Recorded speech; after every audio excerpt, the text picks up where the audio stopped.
نحمده ونصلي على رسوله الكريم اما بعد فاعوذ بالله من الشيطان الرجيم بسم الله الرحمن الرحيم رب اشرح لي صدري ويسر لي امري واحلل عقدة من لساني يفقهوا قولي. کتاب صلاۃ التراویح، نماز تراویح.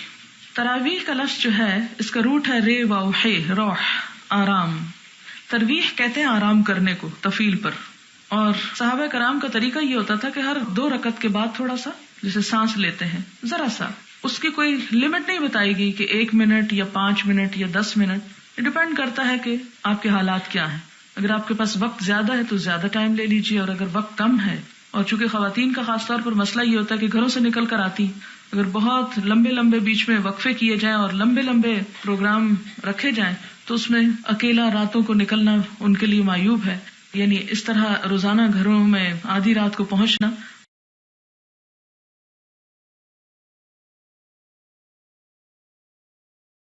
ہے مثلا اللہ اکبر، استغفر اللہ استغفر اللہ استغفر اللہ، اللہم انت السلام ومنک السلام تبارک یا ذا الجلال والاکرام. یہ 1 منٹ سے بھی کم میں ہو جاتا ہے، تو کم از کم اتنا ضرور کیا کریں. یہ نہیں کہ آپ بیٹھے ہیں، سلام پھیرا اور فٹ کھڑے ہو کے اللہ اکبر کر دی جیسے عموماً ہماری مسجدوں میں ہوتا ہے. ایسا نہیں کرنا چاہیے. اسی طرح ہمارے ہاں ایک عام رواج ہے، وہ 4 رکعتوں کے بعد ایک تسبیح پڑھتے ہیں. وہ تسبیح جو ثابت نہیں ہے، مسنون نہیں ہے، لیکن ایک اچھی دعا ہے، مگر باقاعدگی سے اس چیز کو پڑھنا درست نہیں ہے، کیونکہ اللہ کا ذکر جو ہے کسی بھی الفاظ میں کیا جا سکتا ہے، لیکن مسنون چیزیں زیادہ بہتر ہیں. باب فضل من قام رمضان، باب رمضان میں قیام کی فضیلت. حدثنا یحیی بن بکیر حدثنا اللیث عن عقیل عن ابن شہاب قال اخبرنی ابو سلمہ ان ابا ہریرہ رضی اللہ عنہ قال سمعت رسول اللہ صلی اللہ علیہ وسلم یقول لرمضان. حضرت ابو ہریرہ کہتے ہیں کہ میں نے حضور صلی اللہ علیہ وسلم سے سنا جو رمضان کے بارے میں فرما رہے تھے، یعنی رمضان کی فضیلت کے بارے میں، کہ من قامہ ایمانا و احتسابا، کہ جس نے اس میں قیام کیا ایمان اور احتساب کے ساتھ، غفر لہ ما تقدم من ذنبہ، تو اس کے پچھلے تمام گناہ معاف کر دیے جائیں گے. یہاں تقدمہ کا لفظ آیا، ہم اس میں پچھلا کہتے ہیں، حالانکہ اس کا اصلی مطلب یہ ہے جو پہلے ہو چکے. قدم آگے جانے کو کہتے ہیں، یعنی جو آگے ہو چکے، یعنی پہلے ہو چکے. تو یہ قیام جو ہے یہ رمضان کا، اسی کا نام تراویح ہے. اگر رمضان کے اندر یہ قیام کیا جائے، رمضان کے علاوہ کیا جائے تو وہ کیا ہے؟ صلاۃ اللیل. اگر سو کر آپ اٹھتے ہیں تو وہ کیا ہے؟ تہجد. اور اگر آپ ویسے ہی یعنی سوئے نہیں ہیں اور آپ پڑھنا چاہتے ہیں رات کے وقت کچھ نماز، مثلاً آپ کی عادت ہے رات 10، 11، 12 بجے تک پڑھنا، اس کے بعد آپ سونا چاہتے ہیں، آپ سوچتے ہیں اچھا میں 12 بجے سو رہا ہوں تو نہیں میرا خیال کہ تہجد کے لیے اٹھ سکوں، چلے میں 2-4 رکعتیں ہی پڑھ لوں. وہ جو آپ پڑھیں گے وہ کیا ہو جائے گا؟ قیام اللیل. اسی طرح تہجد کو بھی قیام اللیل آپ کہہ سکتے ہیں. قیام اللیل کا مطلب ہے رات کے وقت قیام کرنا. تہجد حجدہ سے ہے جس کا مطلب ہے سو کر اٹھنا. تو تراویح عموماً رات کے پہلے حصے میں ادا کی جاتی ہے، اس لیے اس کو تہجد نہیں بولتے. اگر کوئی شخص پہلے حصے میں فرض پڑھ کر سو گیا ہے تو وہ ایسا کر سکتا ہے، وہ دوبارہ اٹھنے کے بعد جو نوافل پڑھے گا وہ تہجد ہوں گے اور تراویح کی نیت بھی ہوگی، کیونکہ تہجد اور تراویح الگ الگ 2 نمازوں کے نام نہیں ہیں، ایک ہی نماز ہے دراصل جو کسی ایک وقت میں بھی ادا کی جا سکتی ہے. لیکن جیسا کہ میں نے عرض کیا کہ آپ نوافل میں قید نہیں ہے، پابند نہیں ہے، کمی بیشی آپ اس میں کر سکتے ہیں، پڑھ سکتے ہیں. اگر آپ کے پاس وقت ہے اور کوئی پڑھنا چاہتا ہے تو وہ پڑھ لے.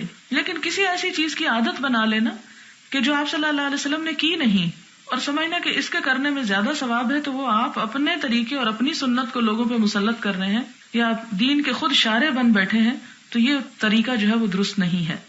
حدثنا عبداللہ بن یوسف اخبرنا مالک عن ابن شہاب عن حمید بن عبد الرحمن عن ابی ہریرہ رضی اللہ عنہ ان رسول اللہ صلی اللہ علیہ وسلم قال من قام رمضان ایمانا واحتسابا غفر له ما تقدم من ذنبه، کہ جس نے رمضان کی راتوں میں ایمان اور احتساب کے ساتھ قیام کیا اس کے پچھلے سب گناہ معاف ہو جائیں گے. قال ابن شہاب فتوفی رسول اللہ صلی اللہ علیہ وسلم، فوت ہوئے نبی صلی اللہ علیہ وسلم، والناس علی ذالک، اور لوگ اسی چیز پر تھے یعنی قیام کیا کرتے تھے. ثم کان الامر علی ذالک فی خلافت ابی بکر، اور حضرت ابو بکر کی خلافت میں بھی ایسا ہوتا رہا، یعنی قیام ہوتا رہا، لیکن وہ کوئی منظم قیام نہیں تھا. وہ صدر من خلافت عمر رضی اللہ عنہما، اور حضرت عمر کی خلافت کے شروع میں، صدر پہلا حصہ، صدر کہتے ہیں نا سینے کو، تو جسم میں سینہ جو ہے وہ اوپر کا حصہ ہے، ابتدا ہے، یعنی ایک ابتدائی دور میں حضرت عمر کی خلافت میں بھی ایسا ہی تھا. یعنی کیا تھا کہ لوگ قیام تو کرتے تھے، کوئی انفرادی طور پہ کر لیتا، کوئی مل کے کر لیتے، یعنی لوگ اپنے اپنے طریقے پہ کرتے تھے. ایسا نہیں تھا کہ کرتے ہی نہیں تھے، کیونکہ اس میں بھی بڑا اجر اور ثواب ہے، اس لیے اس کا اہتمام ہوتا تھا. وعن ابن شہاب عن عروة بن الزبیر عن عبد الرحمن بن عبد القاری انہ قال خرجت مع عمر بن الخطاب رضی اللہ عنہ، کہ میں عمر بن خطاب کے ساتھ نکلا. کون نکلا؟ عبد الرحمن بن لیلتن، ایک رات کو، فی رمضان، رمضان میں. کہاں نکلا؟ الی المسجد، مسجد کی طرف. فاذا الناس، تو دیکھا کہ لوگ، اوزاع، بٹے ہوئے ہیں. توزیع، وضع کا مطلب ہوتا ہے تقسیم کرنا. متفرقون، مختلف ہیں، یعنی کوئی یہاں پڑھ رہا ہے، کوئی وہاں پڑھ رہا ہے. اب سب مسجد میں آ کے پڑھ رہے ہیں، لیکن ہر کوئی اپنی اپنی نماز پڑھ رہا ہے. جیسے آپ دیکھیں کہ عموماً جب فرض ہو جاتے ہیں تو سنتیں سب کیا کرتے ہیں؟ اپنی اپنی پڑھتے ہیں. تو رمضان میں چونکہ قیام کا ثواب تھا، لہٰذا صحابہ کرام قیام تو کرتے، لیکن کوئی کہیں کر رہا ہے، کوئی کہیں کر رہا ہے، تو وہ ساری مسجد یعنی بکھری ہوئی ہے. یصلی الرجل لنفسہ، کیا حال تھا کہ کوئی شخص ایسا ہوتا کہ جو اکیلا نماز پڑھ رہا ہوتا، لنفسہ، اپنی ہی آپ کو پڑھا رہا ہوتا. مطلب یہ ویصلی الرجل فیصلی بصلاۃ الرہط، اور کچھ لوگ ایسے نماز پڑھتے کہ جن کے ساتھ مزید کچھ اور لوگ بھی نماز پڑھتے. رہط کا مطلب ہوتا ہے جو 10 تک ہو، گروپ. فقال عمر، تو حضرت عمر کہتے ہیں، انی ارا، میں یہ دیکھ رہا ہوں، میرا یہ خیال ہے، میں یہ اب سوچ رہا ہوں، لو جمعت ہؤلاء، کہ اگر میں جمع کر دوں ان سب لوگوں کو، یہ جو بکھرے بکھرے نماز پڑھ رہے ہیں، علی قارئ واحد، ایک قاری پر، لکان امثل، تو یہ زیادہ مثالی بات ہوگی، زیادہ اچھا ہوگا. ثم عزم، پھر آپ نے ٹھان لیا، ارادہ کر لیا. فجمعہم علی ابی بن کعب، تو ان سب کو جمع کر دیا ابی ابن کعب پر. ابی ابن کعب کون تھے؟ قرآن کے بہت جاننے والے. اور آیت الکرسی کی فضیلت میں ایک بات آتی ہے کہ آپ صلی اللہ علیہ وسلم نے ایک مرتبہ پوچھا کہ قرآن پاک کی سب سے عظیم آیت کون سی ہے؟ تو ابی ابن کعب نے کہا کہ آیت الکرسی. تو آپ صلی اللہ علیہ وسلم نے فرمایا، ابو المنذر، تمہیں تمہارا علم مبارک ہو. تو یہ ابی ابن کعب ہی تھے ابو المنذر. تو ابی ابن کعب کے صرف قاری کا مطلب یہ نہیں تھا کہ قرآن حفظ کیا ہوا تھا اور بہت اچھا خوبصورت پڑھتے تھے. خوبصورت تو پڑھتے ہی تھے، لیکن اس کے ساتھ ساتھ یہ تھا کہ بہت عمدہ قرات تھی، بہت سمجھنے والے بھی تھے، قرآن کو جاننے والے تھے. لہٰذا انہوں نے سب میں بہتر پاتے ہوئے ان پر لوگوں کو اکٹھا کر لیا. ثم خرجت معه لیلۃ، کہتے پھر میں ایک رات آپ کے ساتھ نکلا. اخرى، ایک اور. والناس یصلون بصلاۃ قارئہم، تو لوگ اپنے قاری کے ساتھ نماز پڑھ رہے تھے. قال عمر، عمر کہتے ہیں، نعم البدعۃ ھذہ، کتنا اچھا طریقہ ہے یہ، کتنی اچھی ایجاد ہے یہ. واللتی ینامون عنہا، اور وہ لوگ جو سو رہے ہیں اس وقت، افضل من اللتی یقومون، زیادہ اچھے ہیں ان سے جو اس وقت قیام کر رہے ہیں. یرید آخر اللیل، آپ کا ارادہ تھا کہ رات کے آخری حصے میں جو قیام کریں گے وہ زیادہ افضل ہیں. وکان الناس یقومون اولہ، لیکن لوگ جو تھے وہ زیادہ تر رات کے پہلے حصے میں قیام کیا کرتے تھے.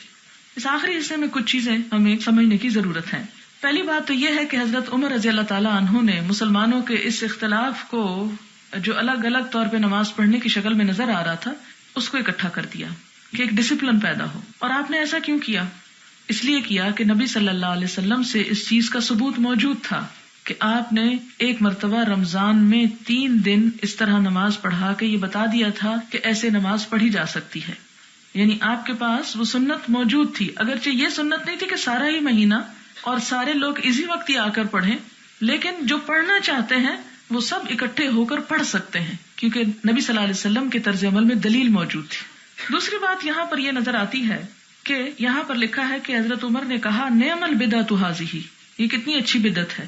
بدعت کا لفظ یہاں اصطلاحی طور پر استعمال نہیں ہوا، یہ لفظی معنی میں استعمال ہوا ہے. یعنی ایک لفظ استعمال کیا جیسے عام محاورے میں ہم ایک بات کہتے ہیں. یعنی یہاں بدعت سنت کے مقابلے میں نہیں آیا کہ وہ کہیں کہ اچھا سنت تو کچھ اور تھی اور میں نے یہ بدعت ایجاد کر دی.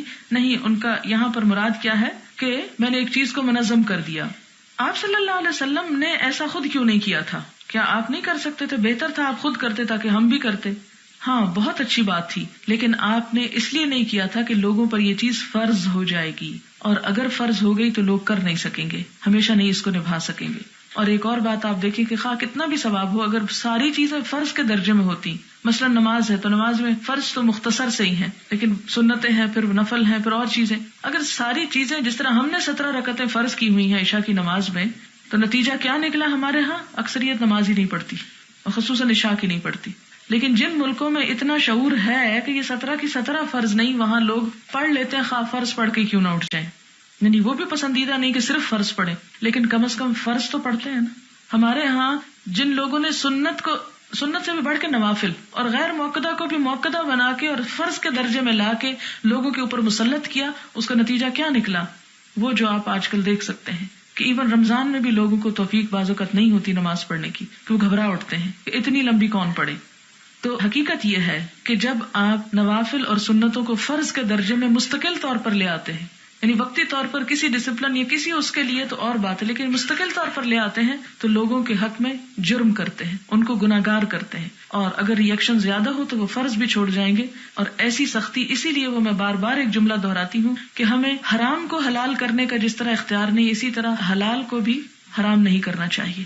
اور جو چیزیں ہمیں رخصت دی گئی ہیں، آپ صلی اللہ علیہ وسلم نے کیا فرمایا کہ اللہ تعالیٰ کو جس طرح یہ بات پسند ہے کہ اس کی پابندیوں کو قبول کیا جائے، اسی طرح یہ بات بھی پسند ہے کہ اس کی رخصتوں کو بھی قبول کیا جائے. اس سے بھی اللہ تعالیٰ محبت کرتے ہیں. یہ مومن پر اللہ تعالیٰ کا ایک احسان ہوتا ہے. اسی طرح ایک اور روایت میں آتا ہے کہ اگر کوئی شخص اللہ تعالیٰ کی دی ہوئی رخصت کو استعمال نہیں کرتا تو اس کے اوپر احد پہاڑ جتنا گناہ ہے، یعنی بہت بڑا گناہ ہے. کیوں؟ کیا ہے، رخصت ہی تو نہیں لی، کیا فرق پڑتا ہے؟ ہاں، جب آپ اس کو نبھا نہیں سکیں گے تو پھر نتیجہ کیا ہوگا؟ آپ فرض سے بھی جائیں گے، اور جب فرض قضا کریں گے تو آپ کے اوپر لازماً پھر گناہ لدے گا. اس لیے دین کے معاملے میں اس فرق کو مد نظر رکھنا انتہائی ضروری ہے، اور کل بھی آپ اس پہ بہت سی احادیث پڑھ چکے ہیں. پھر حضرت عمر نے ساتھ ہی یہ بات بھی فرما دی کہ میں اگرچہ لوگوں کو ایک جماعت سے کروا رہا ہوں، لیکن کوئی یہ نہ سمجھے کہ یہ میرا حکم ہے اور اسی وقت ہی سب کو نماز پڑھنا ہوگی، اور اسی وقت میں نماز پڑھنا ہی زیادہ افضل ہے. ساتھ ہی آپ نے فرما دیا کہ وہ لوگ جو اس وقت سو رہے ہیں وہ کیا ہیں؟ بہتر ہیں ان سے جو نماز پڑھ رہے ہیں. کیوں؟ اس لیے کہ جو پہلے حصے میں سو گئے وہ صبح اٹھ کے پڑھیں گے، اور صبح اٹھ کے پڑھنا بہرحال رات کو سونے سے پہلے پڑھنے سے زیادہ افضل ہے. تو اس کے باوجود کہ انہوں نے جماعت بنا دی، لیکن لوگوں کو اجازت دی، رخصت دی کہ جو نہیں پڑھنا چاہتا اور الگ سے صبح تنہائی میں اپنے گھر میں یہ نفل پڑھنا چاہتا ہے تو اس کو بھی اجازت، وہ بھی کر سکتا ہے. اور لوگ کیا کرتے تھے؟ کان الناس، سہولت یہی تھی کیونکہ آسانی اس میں ہوتی ہے کہ سب پڑھ رہے ہیں تو ہم بھی پڑھ لیں. آپ دیکھیں کہ عام طور پر اکیلے آپ کو عشاء کی نماز بھی بھاری ہوتی ہوگی، لیکن رمضان میں تراویح بھی یوں لگتا ہے جیسے کچھ بھی نہیں کیا. اس میں بنیادی وجہ یہ ہوتی ہے کہ جب آپ سب کے ساتھ مل کے پڑھتے ہیں تو وہ بڑی ہلکی ہو جاتی ہے نماز. جب آپ اکیلے پڑھتے ہیں تو آپ دیکھیں کہ نہ آپ کا وہ خشوع و خضوع بنے گا، نہ آپ اتنا قرآن سن سکتے ہیں، نہ آپ کے اندر وہ محبت اور وہ استقامت بھی نہیں آتی. اکیلے کام کرنے میں وہ استقامت نہیں آتی. اسی لیے ہم دیکھتے ہیں کہ اسلام انفرادیت سے اجتماعیت کی طرف لے جاتا ہے بندے کو. والعصر ان الانسان لفی خسر الا الذین آمنوا وعملوا الصالحات، یہ تو انفرادی طور پہ کر لو، لیکن یہ صرف آدھا دین ہے. وتواصوا بالحق، اب آ جاؤ دوسروں کے ساتھ، ان کے ہاتھ میں ہاتھ ڈالو اور ایک دوسرے کو حق کی تلقین کرو. وتواصوا بالصبر، اور ایک دوسرے کو صبر کی تلقین کرو. تو آدھا دین اس وقت مکمل ہوتا ہے جب انسان وتواصوا بالحق وتواصوا بالصبر کرتا ہے، اور یہ اکیلے میں تو نہیں ہو سکتا. صبر جیسا کہ آپ جانتے ہیں کہ جمع رکھنا کسی کو کہ یہی کرو. مثال کے طور پر آپ اکٹھے ہو کے پڑھ رہے ہیں، اگر ایک دن کوئی نہیں آیا تو آپ کو فکر ہوگی اچھا کیوں نہیں آیا. آپ اس سے پوچھتے اچھا کیا بنا، تم بیمار ہو؟ اگر وہ بیمار ہے تو ٹھیک، آپ اس کی عادت کریں یا اس کی مدد کریں، اور اگر وہ تندرست ہے اور بلا وجہ صرف شیطان کے بہلانے پھسلانے سے وہ نہیں پہنچا تو آپ اس کو کھینچ لائیں. اس طرح ایک شخص جو صرف اپنی کسی ذاتی تھوڑی سی من گھڑت مجبوری کی وجہ سے، جو انسان کے نفس کی بعض اوقات خواہش ہوتی ہے، اس کی وجہ سے جب انسان ایک قدم پیچھے ہٹاتا ہے تو دوسرے پکڑ کے اس کو کھینچ لیتے ہیں. وہ آپ نے مثال پڑھی ہوگی کیکڑے کی کہ وہ اگر ایک بار نکلنے لگتا ہے تو دوسرا پکڑ کے اس کو ٹوکری میں واپس لے آتا ہے. تو اکٹھا ہو کر پڑھنے کی یہ فضیلت ہے. اسی لیے یہاں آخر میں لکھا ہے کان الناس یقومون اولہ. اور دوسری چونکہ مشکل یہ تھی کہ عموماً جب آپ کتنے بھی الارم لگ کے پاس سوئیں، آپ کو ہمیشہ ایک ڈر ضرور رہتا ہے کہ پتہ نہیں میں اٹھ سکوں کہ نہ. ہمیشہ یہ خوف ہوتا ہے نا. اور بعض اوقات یہ سچ ہو جاتا ہے کیونکہ ہمیشہ ہی رمضان میں ایک آدھ سحری تو ایسی ہوتی ہے کہ جو بغیر کھائے روزہ رکھا جاتا ہے کہ آنکھ نہیں کھلتی. تو اس میں بہتر ہے کہ آنکھ نہ کھلے اور آپ کچھ بھی نہ پڑھیں تو آپ اول رات میں ہی پڑھ کے ثواب لے لیں، کیونکہ بخشش کا وعدہ ہے. اور رمضان میں بخشش تو کروانی ہے نا، پوری کوشش کرنی، پورا زور لگانا ہے کہ بخش دیے جائیں، کیونکہ اگر نہ بخشش کرا سکے تو الٹا اور مشکل پڑ جائے گی، زیادہ بڑی مصیبت ہے وہ. پھر اسی طرح یہ ہے کہ ایک اور روایت میں یہ بھی ملتا ہے کہ ابی ابن کعب مردوں کی جماعت کراتے تھے اور تمیم الداری عورتوں کی جماعت کراتے تھے، جس سے یہ پتہ چلتا ہے کہ عورتوں کی جماعت ایک مرد بھی کرا سکتا ہے. یعنی قرآن کا جو حافظ ہو وہ اگر اکیلا آگے کھڑا ہے اور پیچھے سب عورتیں ہیں تو ایسے میں نماز ہو جائے گی. یہ یہاں تو حدیث بخاری میں تو نہیں لکھی، لیکن ایک اور جگہ پر یہ روایت ملتی ہے حضرت عمر ہی سے کہ آپ کے دور میں ہی ایسا ہوا. پھر یہاں تک ملتا ہے کہ جو نابالغ بچے ہوتے ہیں ان کے پیچھے بھی نماز ہو جاتی ہے. ایک بچے کے بارے میں تو اس کا نام مجھے یاد نہیں, وہ کہیں پڑھیں گے آپ کے, بہت چھوٹی عمر میں اس نے قرآن حفظ کر لیا اور وہ عورتوں کی امامت کرایا کرتا تھا. پھر اسی طرح یہ ہے کہ عورت بھی عورتوں کی امامت کرا سکتی ہے اگر قرآن حفظ کیا ہوا ہے. ادروائز تو قرآن حفظ کر کے صرف خود پڑھ لینے کا تو کوئی فائدہ نہیں, پھر آپ کتاب سے ہی پڑھ لیا کریں. اگر آپ حفظ کر کے تو سناتے نہیں, تو اصل چیز یہی ہے کہ انسان اپنی نمازوں میں بھی پڑھے, اور تنہا تو پڑھنا بہت مشکل ہو جاتا ہے اور عام دنوں میں بھی اتنا وقت نہیں ہوتا, تو رمضان میں کم از کم اس کا, جیسے آپ صلی اللہ علیہ وسلم دور کیا کرتے تھے, تو اس طرح ایک دور بھی ہو جاتا ہے. پھر اسی طرح یہ کہ اگر کوئی بھی کسی بستی میں حافظ نہیں ہے تو وہ صرف اس لیے اس عمل کو نہ ترک کرے, وہ کیا کریں, وہ دیکھ کے بھی پڑھ سکتے ہیں, جیسے حضرت عائشہ کے جو غلام زکوان تھے وہ پڑھا کرتے تھے. پھر اسی طرح یہ کہ کتنی رکعتیں, تو اس میں صحیح ترین روایت تو وہی ہے جو حضرت عائشہ کی ہے 11 رکعتوں والی, اور ایک میں 13 کی بات بھی ملتی ہے, اور وہ اس صورت میں جب وتر میں اضافہ ہو جائے, وتر کی تعداد بڑھ جائے. اور اس کے علاوہ ہم دیکھتے ہیں کہ مختلف ائمہ سے جو چیزیں منقول ہیں وہ 11 بھی ہیں, 21 بھی ہیں, 20 بھی ہیں, 23 بھی, 36 بھی, 39 بھی, 40 بھی, 38 بھی, 34 بھی, 24 بھی, 16 بھی. یہ سب کیا ہے؟ یہ چونکہ نفل نماز ہے اس لیے کسی نے کچھ کیا اور کسی نے کچھ, لیکن حضور صلی اللہ علیہ وسلم نے کیا کیا وہ آپ کے سامنے آپ خود پڑھ چکے ہیں. اس سے ہمیں کیا پتہ چلتا ہے؟ اگر کوئی شخص سنت کو فالو کرنا چاہتا ہے تو وہ آپ ہی کے طریقے کو دیکھے, لیکن اگر کوئی اپنی انفرادی عبادت ویسے ہی نوافل وغیرہ پڑھنا چاہتا ہے تو اس پر پابندی نہیں, وہ 40 بھی پڑھ لے. حدثنا اسماعیل قال حدثني مالك عن ابن شهاب عن عروة بن زبير عن عائشة رضي الله عنها زوج النبي صلى الله عليه وسلم ان رسول الله صلى الله عليه وسلم صلى وذلك في رمضان, کہ نبی صلی اللہ علیہ وسلم نے تراویح پڑھی تھی اور یہ رمضان میں ہوا تھا, یعنی وہ جو جماعتیں کرائی تھی نا 3 دن, وہ رمضان کا واقعہ ہے. وحدثني يحيى بن بكير حدثنا الليث عن عقيل عن ابن شهاب اخبرني عروة ان عائشة رضي الله عنها اخبرته ان رسول الله صلى الله عليه وسلم خرج ليلة من جوف الليل, کہ نبی صلی اللہ علیہ وسلم رات کے بیچ میں گھر سے نکلے. فصلى في المسجد, تو آپ نے مسجد میں نماز پڑھی. وصلى رجال بصلاتی, تو لوگوں نے آپ کے ساتھ نماز پڑھ لی. فاصبح الناس فتحدثوا, جب صبح ہوئی تو لوگ آپس میں باتیں کرنے لگے. فاجتمع اکثر منهم فصلوا معه, تو پچھلے دن سے بھی زیادہ لوگ رات کو جمع ہو گئے اور انہوں نے آپ کے ساتھ جماعت سے یہ نماز پڑھی. فاصبح الناس فتحدث, صبح ہوئی تو لوگ پھر بتانے لگے, وہ چین ری ایکشن شروع ہو گیا, جس کو پتا چلا اس نے آگے بات پہنچائی. فتحدثوا فكثر اهل المسجد من الليلة الثالثة, تو تیسری رات تو اور زیادہ لوگ آ گئے. فخرج رسول اللہ صلی اللہ علیہ وسلم فصلوا بصلاته, آپ نے نماز پڑھی اور لوگوں نے بھی آپ کے ساتھ نماز پڑھی. فلما كانت الليلة الرابعة, جب چوتھی رات آئی, عجز المسجد عن اهله, مسجد اپنے لوگوں سے عاجز آ گئی, یعنی جگہ نہ بچی اس میں. حتی خرج لصلاۃ الصبح, تو آپ آئے ہی نہیں, کیونکہ آپ جو دیکھ رہے تھے کہ ہر روز کیا ہو رہا ہے, تو آپ کو یہ فکر ہوئی کہ یہ تو فرض کے درجے پہ جا پہنچی. یعنی بعض لوگ کہتے ہیں نا کہ اگر اتنی امپورٹنٹ ہوتی تو حضور صلی اللہ علیہ وسلم خود اس کو سارا مہینہ کرواتے. آپ نے کرانا جب شروع کی تو یہ مشکل پیش آئی, اس لیے آپ نے جانا ہی بند کر دیا. اور آپ کئی موقعوں پہ دیکھیں گے کہ آپ صلی اللہ علیہ وسلم بعض چیزوں سے ایک دم ودرا کر جاتے تھے, اور ہمیشہ خوف یہ ہوتا تھا کہ اگر آپ نے اس کی پابندی کر لی تو لوگ مشکل میں پڑ جائیں گے, خصوصاً جو اجتماعی کام ہوتے تھے, انفرادی حیثیت میں نہیں, اجتماعی حیثیت میں. اس کی آگے مثالیں دیکھیں گے آپ. پھر آپ کب نکلے نماز کے لیے؟ خرج لصلاۃ الصبح فلما قضى الفجر اقبل على الناس فتشهد, پھر جب فجر مکمل ہو گئی تو آپ لوگوں کے پاس آئے, تو پھر آپ نے کیا کیا؟ تشہد پڑھا. ثم قال اما بعد فانه لم يخف علي مكانكم, آپ نے خطبہ ارشاد فرمایا, کیونکہ یہ اما بعد خطبے کی دلیل ہے, یہ ایک علامت ہے کہ یہ خطبہ تھا, صرف گفتگو نہیں تھی آپ کی انفرادی. فإنه لم يخف علي مكانكم, آپ نے فرمایا کہ مجھے تمہارا حال مخفی نہیں ہے, یعنی مجھ پر تمہارا شوق اور تمہاری لگن اور تمہارا یہاں پر موجود ہونا جو ہے, مکانکم تمہارا موجود ہونا, یہ مجھ پر مخفی نہیں تھا.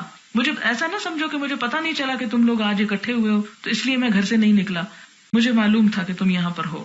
ولکنی خشیت, لیکن مجھے ڈر ہوا, ان تفترض علیکم, کہ تم پہ یہ نماز فرض ہو جائے گی, فتعجزوا عنہا, تو تم اس کے ادا کرنے سے عاجز آ جاؤ گے. فتوفی رسول اللہ صلی اللہ علیہ وسلم, تو نبی صلی اللہ علیہ وسلم فوت ہوئے. والامر علی ذالک, اور معاملہ اسی حال پر تھا, یعنی یہی کیفیت تھی. حدثنا اسماعیل قال حدثني مالك عن سعيد المقبري عن ابي سلمة بن عبد الرحمن انه سأل عائشة رضی اللہ عنها کیف کانت صلاۃ رسول اللہ صلی اللہ علیہ وسلم, حضرت عائشہ سے کسی نے پوچھا کہ کس طرح تھی نبی صلی اللہ علیہ وسلم کی نماز, فی رمضان, رمضان میں, یعنی رمضان میں آپ, اشارہ یہی تھا کہ تراویح وغیرہ کیسے پڑھتے تھے. فقالت, تو وہ کہنے لگی, یعنی اب یہ سوال جو ہے یہ عام نمازوں کے بارے میں نہیں ہے, فی رمضان کا لفظ آیا ہے, کہنے لگی ما کان یزید، آپ نہ زیادہ کرتے تھے، فی رمضان، رمضان میں، ولا فی غیرہ، اور نہ اس کے علاوہ، علی 11 رکعتا، 11 رکعتوں سے زیادہ، یعنی اعتدال کے ساتھ آپ نے ہمیشہ اسی طرح نماز پڑھی. یصلی 4، 4 پڑھتے، فلا تسأل عن حسنہن و طولہن، مت پوچھو ان کا حسن اور ان کا طول، یعنی کتنی لمبا قیام ہوتا تھا ان میں. ثم یصلی 4، پھر 4 پڑھتے، فلا تسأل عن حسنہن و طولہن، تو مت پوچھو ان کے حسن اور ان کی لمبائی یا طوالت کے بارے میں. ثم یصلی 3، پھر 3 پڑھ لیتے یعنی وتر. فقلت یا رسول اللہ، میں نے عرض کیا اللہ کے رسول صلی اللہ علیہ وسلم، اتنام قبل ان توتر، کہ آپ سو جاتے ہیں وتر سے پہلے ہی؟ قال یا عائشہ، اے عائشہ، ان عینی تنامان ولا ینام قلبی، کہ میری آنکھیں سوتی ہیں میرا دل نہیں سوتا. اب اس سے کیا پتہ چلتا ہے کہ اصل سنت تو یہ 11 رکعتیں بنتی ہے، لیکن باقی کا پڑھنا کیا ہے؟ مستحب ہے. اور جو ایک روایت آتی ہے کہ آپ صلی اللہ علیہ وسلم نے 20 پڑھی، اس میں ضعف ہے، وہ ضعیف حدیث ہے، تو اس کا اعتبار نہیں ہے. یعنی جب آپ 11 سے زیادہ جاتے ہیں تو پھر آپ اپنے آپ کو لمٹ نہیں کریں، جو آپ کی توفیق ہو پھر آپ پڑھ لیں. یعنی آپ لوگوں کو اس شدت کے ساتھ کہیں کہ نہ آپ 20 سے کم کر سکتے ہیں نہ زیادہ کر سکتے ہیں، تو نفل نماز میں تو ویسے بھی یہ شدت جائز نہیں ہے. اگر کسی کی طبیعت خراب ہے یا کوئی بیمار ہے تو اس موقع پر بھی کمی بیشی ہو سکتی ہے.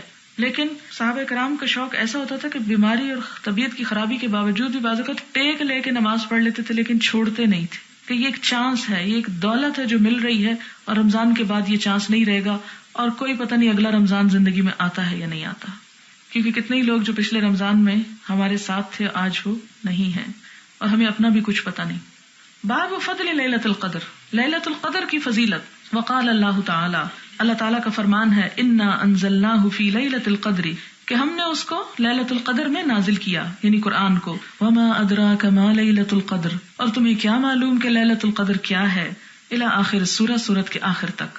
قال ابن عیینہ، ابن عیینہ کہتے ہیں، ما کان فی القرآن وما ادراک، کہ جہاں قرآن میں یہ آیا ہے کہ وما ادراک فقد علمہ، تو وہ بات اللہ تعالیٰ نے آپ کو بتا دی. وما قال وما یدریک فانہ لم یعلم، تو وہ بات آپ کو نہیں بتائی گئی جہاں وما یدریک آیا. حدثنا علی بن عبد اللہ حدثنا سفیان قال حفظناہ وانما حفظ من الزہری. اب یہاں پہ آپ دیکھیں کہ حدیث میں کیا آ رہا ہے کہ ہم نے اس کو حفظ کیا. یہاں بھی اور بھی روایات سے ہمیں یہ پتہ چلتا ہے کہ صحابہ کرام اور ان کے جو شاگرد تھے وہ احادیث کو بھی زبانی یاد کیا کرتے تھے جس طرح قرآن کی آیتیں یاد ہوتی. محدثین کا عام طریقہ یہ تھا کہ جب وہ مجلس حدیث کا اختتام ہوتا نکل جاتے تو جو طالب علم ہوتے تھے وہ نہیں نکلتے تھے، وہ بعد میں بیٹھ کر ان احادیث کو نمبر 1 اگر لکھی ہوئی ہیں تو کمپیئر کرتے تھے استاد کی اصل کے ساتھ، یا ان نسخوں کے ساتھ جن کی طرف استاد اشارہ کر دے کہ فلاں فلاں نسخہ جو ہے وہ میں نے پڑھا ہے اور وہ درست ہے، اور اس کے مطابق اپنی کتاب کو تم بھی درست کر لو. اور اس کے ساتھ اور کیا ہوتا کہ اس کو یاد کرتے اور پھر یاد کر کے ایک دوسرے کو سنایا کرتے تھے، جس طرح ہمارے ہاں ٹیبلز رٹ کے سناتے ہیں. دیکھیں ہمارے بچے کلاس 1 2 3 میں کافی ٹیبلز یاد کر لیتے ہیں، کیا اتنی ہی صورتیں بھی یاد کرتے ہیں؟ حدیث کی تو میں بات ہی نہیں کرتی، اس لیے کہ جب صورتیں ہی یاد نہیں تو حدیثیں کہاں یاد ہوں گی. اور ہم کہتے ہیں ہائے بچہ بیچارہ معصوم، اتنا بوجھ نہ ڈالو اس پر. خواہ کتابوں کا بوجھ کلاس 1 کے بچے کا جو بستہ ہے وہ کہیں زیادہ ہے اس کی ہمت اور وسعت سے. بہت کم ماؤں کو ترس آتا ہے، لیکن جب قرآن پکڑتے ہیں تو ترس آنا شروع ہو جاتا ہے. محبت جو ہوئی اپنے بچوں سے، اللہ ایسی محبت سے بچائے. عن ابی سلمۃ عن ابی ہریرہ رضی اللہ عنہ عن النبی صلی اللہ علیہ وسلم قال من صام رمضان ایمانا واحتسابا غفر له ما تقدم من ذنبه، کہ جس نے روزے رکھے رمضان کے ایمان اور احتساب کے ساتھ اس کے پچھلے گناہ معاف کر دیے جائیں گے. ومن قام لیلۃ القدر ایمانا واحتسابا غفر له ما تقدم من ذنبه، اور جس نے لیلۃ القدر کا قیام ایمان اور احتساب کے ساتھ کیا اس کے پچھلے گناہ معاف کر دیے جائیں گے. تابعہ سلیمان بن کثیر عن الزہری. باب التماس لیلۃ القدر فی السبع الاواخر، لیلۃ القدر کو تلاش کرنا، التماس ہوتا ہے تلاش کرنا، ڈھونڈنا آخری 7 راتوں میں. ان احادیث کے پڑھنے سے پہلے میں اتنا بتا دوں کہ اس میں بہت مختلف قسم کی روایات آئیں، کہیں 7 کا، کہیں 10 کا، کہیں اور اس طرح کی علامات آئیں گی. تو بات یہ کہ ہمیں کوئی حتمی بات نہیں بتائی گئی. اور وہ کیوں نہیں بتائی گئی؟ تاکہ ہم آخری عشرے کو زیادہ سے زیادہ عبادت میں گزاریں اور کسی ایک رات پہ بھروسہ کر کے نہ بیٹھ جائیں. حدثنا عبداللہ ابن یوسف اخبرنا مالک عن نافع عن ابن عمر رضی اللہ عنہما ان رجالا من اصحاب النبی صلی اللہ علیہ وسلم، کہ کچھ لوگ نبی صلی اللہ علیہ وسلم کے ساتھیوں میں سے، ارو لیلۃ القدر فی المنام، دکھائے گئے لیلۃ القدر نیند میں، فی السبع الاواخر، آخری 7 راتوں میں. فقال رسول اللہ صلی اللہ علیہ وسلم، تو آپ صلی اللہ علیہ وسلم نے فرمایا، ارا رؤیاکم، ارا میں سمجھ رہا ہوں، یا یہ بات مجھے سمجھ آ رہی ہے کہ رؤیاکم قد تواتأت فی السبع الاواخر، کہ تمہارا خواب متفق ہو گیا ہے یا باہم ملتے جلتے ہیں آخری 7 راتوں میں. یعنی سب کے سب خواب، یعنی بہت سے صحابہ کرام کو ایسے خواب آئے تھے، کہتے ہیں کہ تم سب کے خواب میں دیکھتا ہوں کہ آخری 7 راتوں پہ متفق ہیں. فمن کان متحریھا، تو جو کوئی اسے تلاش کرنے والا ہو، تحری یاد ہوگا آپ کو، فلیتحرھا فی السبع الاواخر، تو اسے چاہیے کہ وہ تلاش کرے آخری 7 راتوں میں. تو اس طرح آخری 7 راتوں میں کیا ہوگا، 21 اور 23 نہیں رہ جائیں گی، 25، 27، 29 بن جائیں گی. بعض نے یہ بھی کہا کہ 21 سے آگے 7 شامل ہو جائیں گی اور 29 تک آ جائیں گی. حدثنا معاذ بن فضالہ حدثنا ہشام عن یحییٰ عن ابی سلمہ قال سألت ابا سعید وکان لی صدیقا. یحییٰ بن ابی کثیر نے ابو سلمہ سے روایت کی، وہ کہتے ہیں کہ میں نے ابو سعید خدری سے پوچھا اور وہ میرے دوست تھے. فقال، تو وہ کہتے ہیں، اعتکفنا مع النبی صلی اللہ علیہ وسلم، ہم نے اعتکاف کیا نبی صلی اللہ علیہ وسلم کے ساتھ، العشر الاوسط، درمیانے عشرے میں، من رمضان، رمضان کے، یعنی 11 سے لے کر 20 تک. فخرجا، تو آپ نکلے، یعنی اعتکاف یا معتکف سے، صبیحۃ 20، صبح کو 20 تاریخ کی. فخطبنا، آپ نے ہم کو خطبہ دیا. وقال، اور فرمایا، انی اریت لیلۃ القدر، مجھے لیلۃ القدر دکھائی گئی. ثم انسیتھا، پھر مجھے بھلا دی گئی. او نسیتھا، یا میں اسے بھول گیا. فالتمسوها فی العشر الاواخر فی الوتر، تم تلاش کرو اس کو آخری عشرے میں، تاک راتوں میں، وتر تاک. وانی رأیت انی اسجد فی ماء وطین، اور میں نے یہ بھی دیکھا کہ میں پانی اور مٹی میں سجدہ کر رہا ہوں. یعنی خواب میں نے جب لیلۃ القدر دیکھی تو اپنے آپ کو سجدہ کرتے ہوئے دیکھا. وہ سجدہ کہاں تھا؟ کیچڑ پر، کیونکہ مٹی پاک ہوتی ہے، اس لیے کیچڑ سے وہ نہ سمجھے جو ہمارے بازار میں ہوتا ہے. فمن کان اعتکف معی، تو جو میرے ساتھ اعتکاف کرے، فلیرجع، تو اسے چاہیے کہ لوٹ آئے. یعنی جس نے میرے ساتھ 10 دن درمیان کے عشرے کا اعتکاف کیا، وہ گھر نہ جائے، واپس آ جائے. کیوں؟ اس لیے کہ وہ آخری عشرے میں تھی نا، تاکہ وہ آخری عشرے کی اس رات کو پا سکے. فرجعنا، تو صحابہ کرام کہتے ہیں کہ ہم واپس لوٹ گئے. وما نرى في السماء قزعة، اور ہم نے آسمان پر کوئی بادل نہیں دیکھا اس وقت. فجاءت سحابة، ایک بادل آیا. فمطرت، برس پڑا. حتى سال، یہاں تک کہ بہ پڑی. سقف المسجد، مسجد کی چھت. وكان من جريد النخل، اور وہ کھجور کی شاخوں سے تھی. سال يسيل السيل، سیلان، سیلاب وغیرہ اسی سے. تو بہ پڑی مسجد کی چھت، جبکہ وہ کھجور کی شاخوں سے تھی، ٹہنیوں سے تھی. وأقيمت الصلاة، اور نماز قائم کی گئی. فرأيت رسول اللہ صلی اللہ علیہ وسلم، تو میں نے دیکھا کہ آپ صلی اللہ علیہ وسلم، یسجد فی الماء والتین، کہ لٹرلی سجدہ کر رہے ہیں کہاں پر؟ پانی اور مٹی میں. حتی رأیت اثر التین فی جبہتہ، یہاں تک کہ میں نے مٹی کا نشان آپ کی پیشانی پر بھی دیکھا. تو اس سے انہوں نے کیا اندازہ لگایا کہ وہ خواب آپ کا سچا تھا، اور آج ہی کی رات جب بارش برسی تو وہ لیلۃ القدر تھی. اسی لیے لوگ عموماً اس نشانی کو اب بھی یاد کرتے ہیں، اور اگر کسی رات کوئی فوار یا قطرے چند پڑ جائیں تو کہتے ہیں کہ یہ نشانی ہے اس کی، اور آج لیلۃ القدر تھی. لیکن حقیقی طور پر یہ تو نشانی آپ کے ساتھ خاص تھی. ہمیں کوئی ایسی نشانی نہیں بتائی گئی کہ آپ بھی بارش کی تلاش میں رہیں، کیونکہ بعض علاقوں میں بارش نہیں بھی ہو سکتی لیکن لیلۃ القدر پھر بھی ہو سکتی ہے. تو اس میں کیا ہے کہ یہ 21ویں رات تھی، ٹھیک ہے نا، یعنی وہ 20ویں کی صبح کو خطبہ دیا، تو 20 کے بعد جو رات آتی وہ کون سی ہوتی؟ 21ویں. باب تحری لیلۃ القدر فی الوتر من العشر الاواخر فیہ عبادہ. عبادہ بن صامت کی ایک روایت آ رہی ہے کہ شب قدر کا رمضان کی آخری 10 راتوں میں سے ڈھونڈنا. حدثنا قتيبة بن سعيد حدثنا اسماعيل بن جعفر حدثنا ابو سهيل عن ابيه عن عائشة رضي الله عنها ان رسول الله صلى الله عليه وسلم قال تحروا ليلة القدر في الوتر من العشر الاواخر من رمضان. حدثنا ابراهيم بن حمزة قال حدثني ابن ابي حازم والدراوردي عن يزيد عن محمد بن ابراهيم عن ابي سلمة عن ابي سعيد الخدري رضي الله عنه كان رسول اللہ صلی اللہ علیہ وسلم یجاور فی رمضان العاشر التي فی وسط الشہر، کہ نبی صلی اللہ علیہ وسلم اعتکاف کرتے تھے. یجاور، مجاور ہونا یعنی اعتکاف کرنا. کب کرتے تھے؟ فی رمضان، رمضان میں. العاشر التي فی وسط الشہر، ان 10 دنوں میں جو مہینے کے درمیان میں تھے. فاذا كان حين يمسي من 20 ليلة تمضي، پھر جب 20ویں رات گزر جاتی، ويستقبل 21 اور 21ویں رات آ جاتی، رجع الى مسکنہ، تو آپ اپنے گھر لوٹ جاتے. ورجع من کان یجاور معه، اور جن لوگوں نے آپ کے ساتھ اعتکاف کیا ہوتا وہ بھی لوٹ جاتے. وانه اقام فی شہر جاور فیہ اللیلۃ التی کان یرجع فیہا، ایک رمضان میں ایسا ہوا کہ آپ جس رات اعتکاف سے لوٹ آئے اس رات اعتکاف ہی میں رہے. فخطب الناس، اور لوگوں کو خطبہ دیا. فامرهم ما شاء اللہ، تو جو اللہ نے چاہا ان کو حکم دیا. ثم قال، پھر فرمایا، کنت اجاور هذه العشرہ، میں اعتکاف کیا کرتا تھا ان 10 دنوں میں. کون سے؟ یعنی بیچ کے 10 دنوں میں.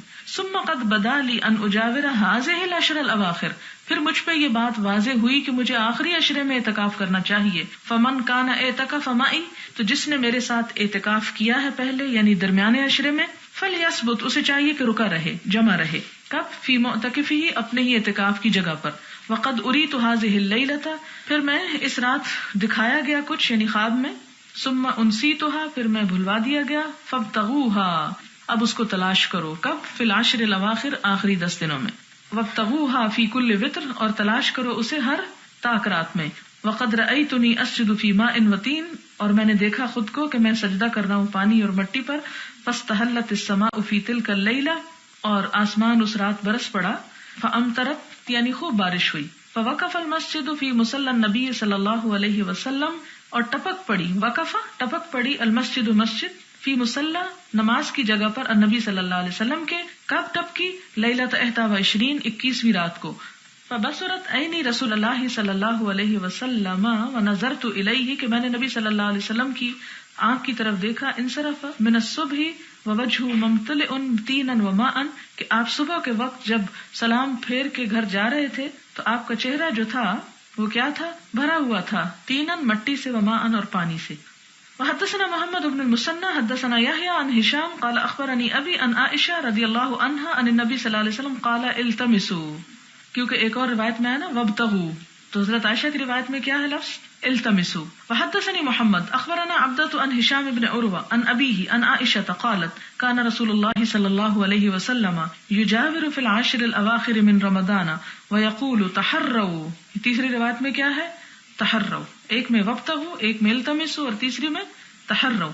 لیلۃ القدر فی العشر الاواخر من رمضان، رمضان کے آخری عشرے میں. حدثنا موسى بن اسماعیل حدثنا وهيب حدثنا ایوب عن اکرمہ عن ابن عباس رضی اللہ عنہما ان النبی صلی اللہ علیہ وسلم قال التمسوها في العشر الاواخر من رمضان لیلۃ القدر، کہ رمضان کے آخری عشرے میں لیلۃ القدر کو تلاش کرو. فی تاسعۃ تبقى، جب 9 باقی ہوں. فی سابعۃ تبقى، جب 7 باقی ہوں. فی خامسۃ تبقى، یا 5 باقی ہوں. یعنی طاق راتیں مراد ہے 21ویں 25ویں راتوں میں. حدثنا عبد الله بن ابي الاسود حدثنا عبد الواحد حدثنا عاصم عن ابي مجلس واكرمه قال ابن عباس رضی اللہ عنہما قال قال رسول اللہ صلی اللہ علیہ وسلم، آپ صلی اللہ علیہ وسلم نے فرمایا، هي في العشر الاواخر هي في 9 يمضين، کہ وہ آخری عشرے میں ہے اور کب ہے؟ کہ جب 9 گزر جائیں.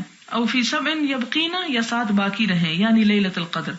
تابعه عبد الوهاب بن ایوب عن خالد عن اکرمہ عن ابن عباس التمسوا فی 24، تلاش کرو اس کو 24ویں کو.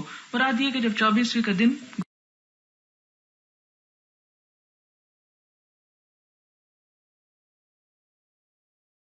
باب رفع معرفت لیلۃ القدر، لیلۃ القدر کی معرفت کا اٹھ جانا یعنی پتہ نہ چلنا، لطلاح الناس، لوگوں کے جھگڑے کی وجہ سے.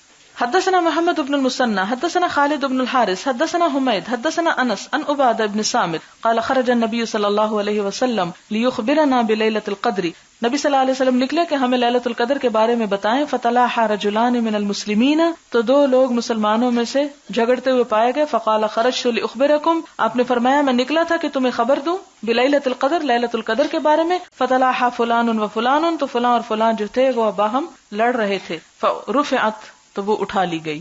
فائدہ، اب آپ دیکھیں کہ اگر نبی صلی اللہ علیہ وسلم سے لیلۃ القدر کی بات مسلمانوں کے باہم جھگڑے کی وجہ سے اٹھا لی گئی، جو پتہ چلنا واقعی ایک بہت ہی برکت اور ایک یقینی خیر کا سبب تھی، تو اب جو مسلمان جھگڑتے ہیں اس سے کیا کچھ برکتیں نہ اٹھ جاتی ہوں گی.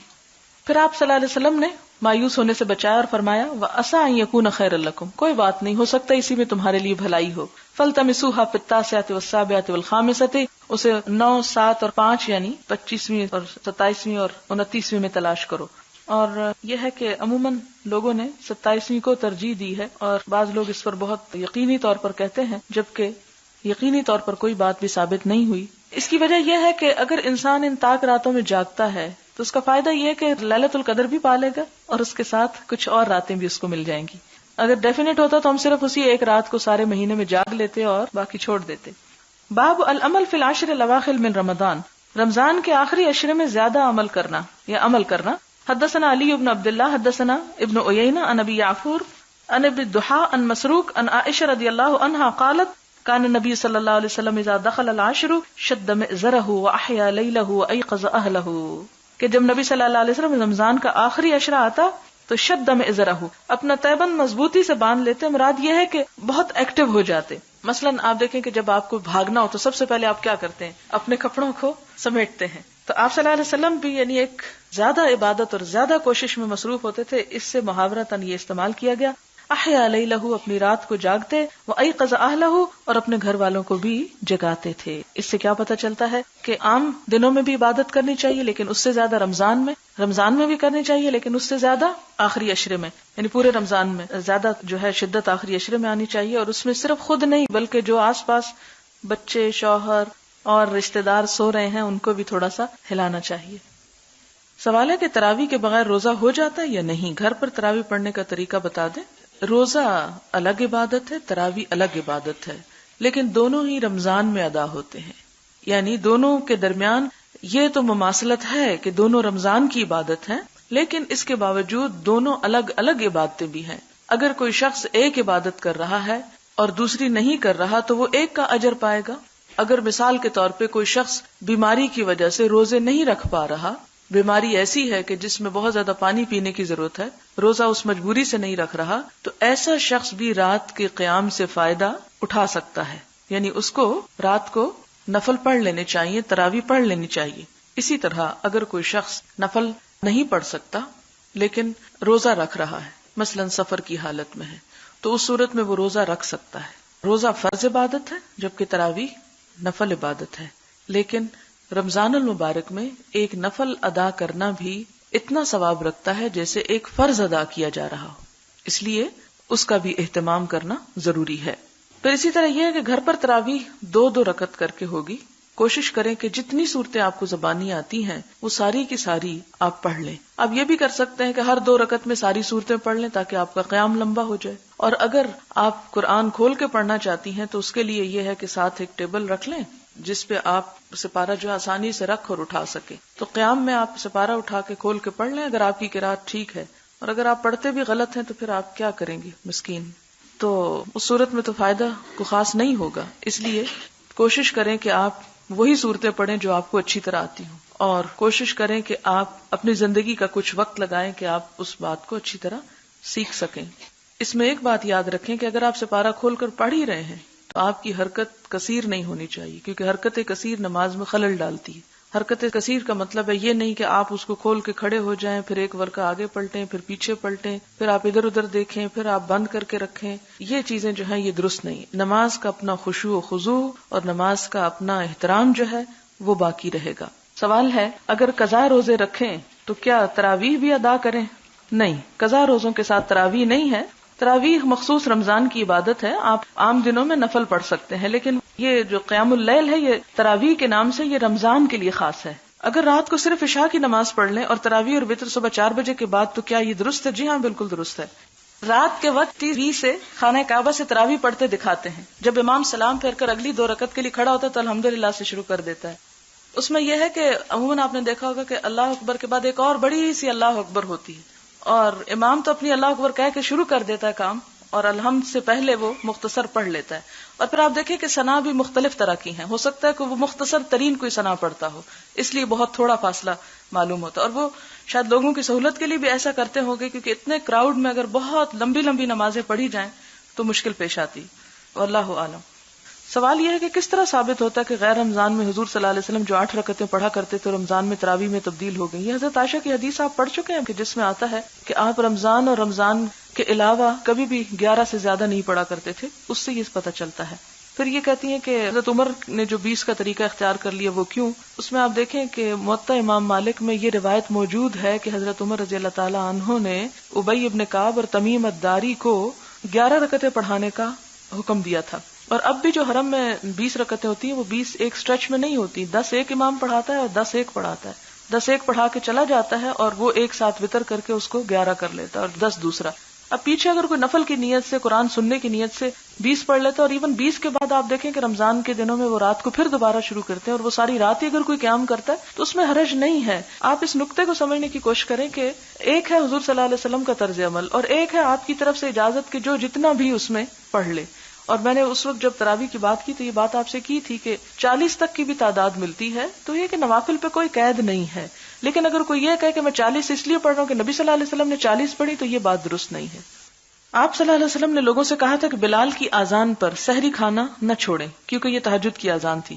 فجر کی اذان ابن ام مکتوم دیں گے. اگر رسول اللہ صلی اللہ علیہ وسلم رمضان میں تہجد ادا نہ کرتے تھے، تراویح ہی کو صلاۃ اللیل سمجھتے تھے، تو پھر اذان تہجد کیوں دی جاتی تھی؟ یہ ہے کہ صرف آپ صلی اللہ علیہ وسلم کے لیے تو نہیں دی جاتی تھی نا، سب کے لیے دی جاتی تھی. تو وہ ایک طرح سے اعلان ہوتا تھا کہ اب تہجد کا جو وقت ہے وہ ہو چکا ہے، یا لوگ اپنی سحری کی تیاری کے لیے اٹھیں. جیسے وہ حدیث میں پڑھ چکے ہیں کہ آپ نے فرمایا کہ حجرے والیوں کو کون جگائے گا، تو صرف ان کے لیے نہیں بلکہ سب کے لیے تھی ایک طرح سے. جو تراویح رسول اللہ صلی اللہ علیہ وسلم نے 3 دن ادا کی وہ کن اوقات میں کی تھی؟ اگر ہم ہمت رکھتے ہیں تو کیا تراویح دیر سے ادا کرنا بہتر ہے؟